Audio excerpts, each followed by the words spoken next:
পাঞ্জাব বদের সুবিধা করবে ইস্ট বেঙ্গলকে বিস্ফোরক মার্কোয়েজ।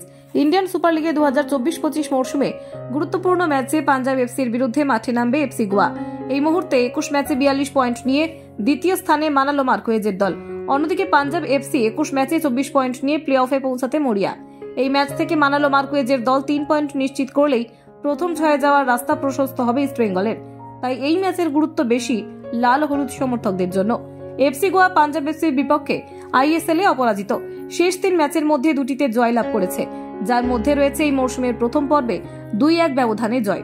যদি এফসি গোয়া এই ম্যাচটি জেতে তবে তারা এক মরশুমে 4টি লিগ ডাবল করার সাফল্য পুনরায় অর্জন করবে, যা তারা 2019-20 এবং 2023-24 মরশুমে অর্জন করেছিল। পাঞ্জাব এফসি এই মরশুমের প্রতিরক্ষায় বেশ কিছু সমস্যার মুখোমুখি হয়েছে। তারা তাদের গত 12 ম্যাচে প্রতিটি ম্যাচেই গোল হজম করেছে। গোল খাওয়ার অন্যতম কারণ তাদের দ্বিতীয়ার্ধের দুর্বলতা, যেখানে তারা 2024-25 মরশুমে মোট 34 গোলের মধ্যে 23 গোলই দ্বিতীয়ার্ধে হজম করেছে।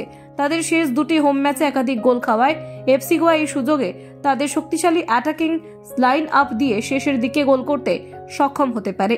এফসি গোয়া এই মরশুমে অ্যাওয়ে ম্যাচগুলোতে অসাধারণ পারফরমেন্স করেছে। শেষ 10 ম্যাচে তারা আর মাত্র একবার পরাজিত হয়েছে। তাদের এই ম্যাচে জয় তাদের জন্য এক নতুন রেকর্ডের স্বীকৃতি হবে, যদি তারা পাঞ্জাব এফসির বিরুদ্ধে 3 পয়েন্ট নিশ্চিত করতে পারে। কোচদের মন্তব্য। পাঞ্জাব এফসির কোচ প্যানাজিওটিস ডিলেম্পেরিস বলেন, আমাদের খেলোয়াড়রা ট্রেনিং সেশনে বেশ মনোযোগী ছিল এবং তারা সবকিছু ভালোভাবে বুঝতে পেরেছে। আমরা এক শক্তিশালী প্রতিপক্ষ হিসেবে মাঠে নামব। এফসি গোয়ার কোচ মানালো মার্কোয়েজ বলেন, আমরা 3 পয়েন্টের জন্য মাঠে নামব। আমাদের লক্ষ্য শুধু পাঞ্জাব ম্যাচের ওপর মনোযোগ রাখা, কারণ দ্বিতীয় স্থানে থাকতে হলে আমাদের অন্তত 2টি ম্যাচ জিততেই হবে।